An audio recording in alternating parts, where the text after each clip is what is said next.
Hi guys, welcome back to my channel. Thank you so much for tuning in. Thank you to those who have subscribed. If you haven't subscribed, do the right thing and subscribe. Please guys, get me to 1000 subscribers. We are 600 subscribers at the moment, so please do the right thing. And yeah, so today, as you can see by the title of the video, I'm going to be talking about 7 apps you need in Taiwan. Okay, and I'm going to start with the least, well, according to my opinion, and then go to the most important that you need.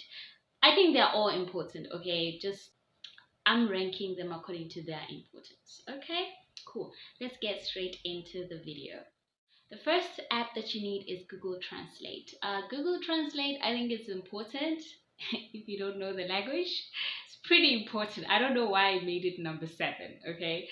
But it's pretty important if you don't know the language, if you can't speak Mandarin and you want someone to help you, you probably type in, Google Translate and ask them.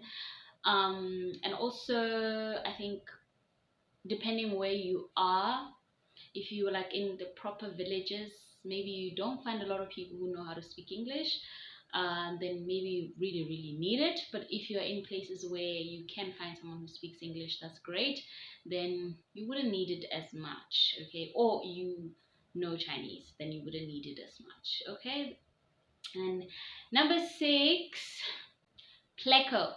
So Pleco is an app that you can check a word in English and then they will tell you that word in Chinese and you learn how to pronounce that word. Okay, so this app is very helpful if maybe you're trying to say something and they still don't understand. Like maybe you type something in Google Translate, they still don't understand, and then you can type out the word of whatever you want, and then you can play it, or whatever the case might be. So I think I find Pleco useful for learning Chinese specifically, not necessarily to use it around in Taiwan, but I find it useful for learning Mandarin. If you want to learn Mandarin while you're still here, then it's a great app to have. Yeah, and on that note, I wanted to ask you guys if you are interested in doing a challenge of learning Mandarin with me.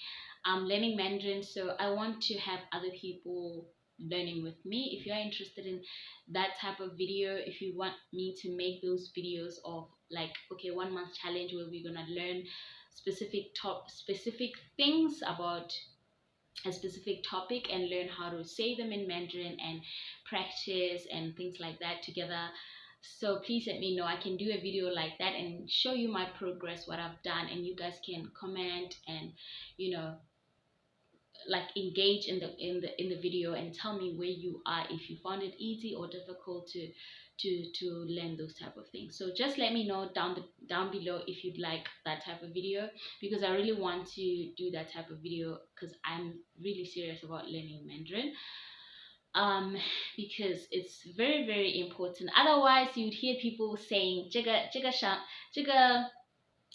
老师很机智, telling you this new teacher is annoying, and you can't even hear that, right? So you want to be able to hear such things if they're busy gossiping about you.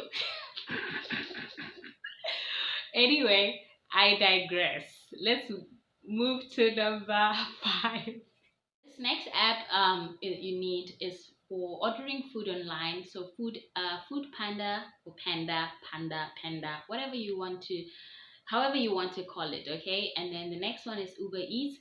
And Uber Eats, I didn't even know it was working here, guys. Like even Uber itself, like to get transportation, up until Charity, shout out to you girl, told me about it. I didn't know Uber works here. I just assumed that, oh, we're in Taiwan, Uber doesn't work here. So I never even thought, oh, let me call an Uber, maybe if I'm somewhere I need to get home or something like that. But obviously she stays in a much better city. Maybe it's a city. I think it's a city because I stay in a township, so I don't necessarily think Uber is effective here. So I think it's depends on where you stay.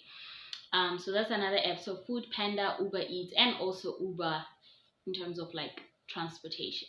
The next app that you need is Open Point. Okay, I want you to tell me, comment down below and let me know how many times have you bought things from 7-Eleven. If you are already living in Taiwan, how many times have you bought things from 7-Eleven? Many times. You spend a lot of money like through 7-Eleven. Okay, so there is an app called Open Point. You can just ask someone who speaks Chinese to help you register. But even if you don't ask someone, you can actually do it on your own. It's quite easy to register. You can use Google Translate to, you know, translate whatever information they require of you, and then you just register. And every time you go to 7-Eleven, you get points. I'm a mom. Okay, I'm a mom, I'm a wife. Even in South Africa, I was obsessed with these kind of apps where I can, you know, make money or like get a rewards back, you know, and things like that. So I think most women would love this app. Okay, so just get this app, and you're gonna, every time you buy there, you get points.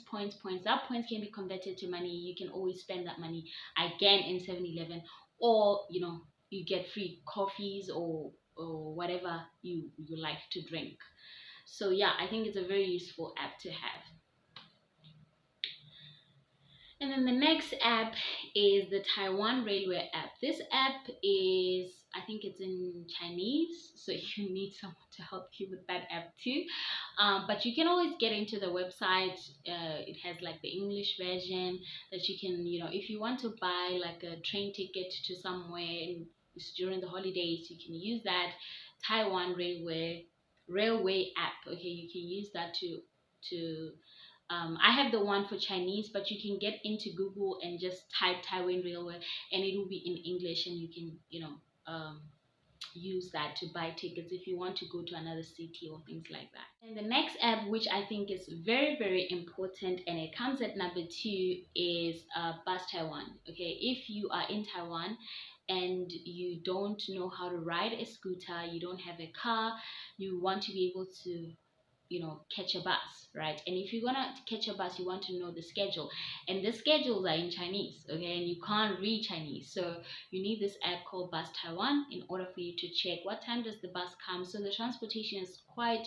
efficient here, like it's quite good, you know. So the bus actually comes at the time that it says it's gonna come. So you just need to have the app so you can track the bus and know where the bus is at and things like that, and get the nearest bus to where you're going. Okay, so it's very important to have this app. I find it useful. I go to work with a bus during the week, during the weekend. If I want to go somewhere, like, you know, I don't want to walk, I can catch a bus. Okay, so Bus Taiwan is very important. The next one is Line. Like, this is at number 1. Okay, you need Line for everything. This is like WhatsApp, guys. You need WhatsApp. You cannot live without WhatsApp. Everybody is on WhatsApp, so it's the same. So Line is everything in Taiwan. This is the most important app that people use to communicate, and use to talk to each other, sharing information, everything. So you have to, even I think, download this app before you even come to Taiwan, because you also need to be able to communicate with the people that are going to pick you up from the airport and things like that. So you need this app. So just download Line, and I think it's number 1 because it's very important. Even after, you know, you've already started your work, you're going to need it to talk to your colleagues and things like that. So yeah, that is at number 1. And yeah, guys, thank you so much for tuning in to this video. I will see you in the next video, and please don't forget to like this video, share it, and yeah, see you in the next video. Bye.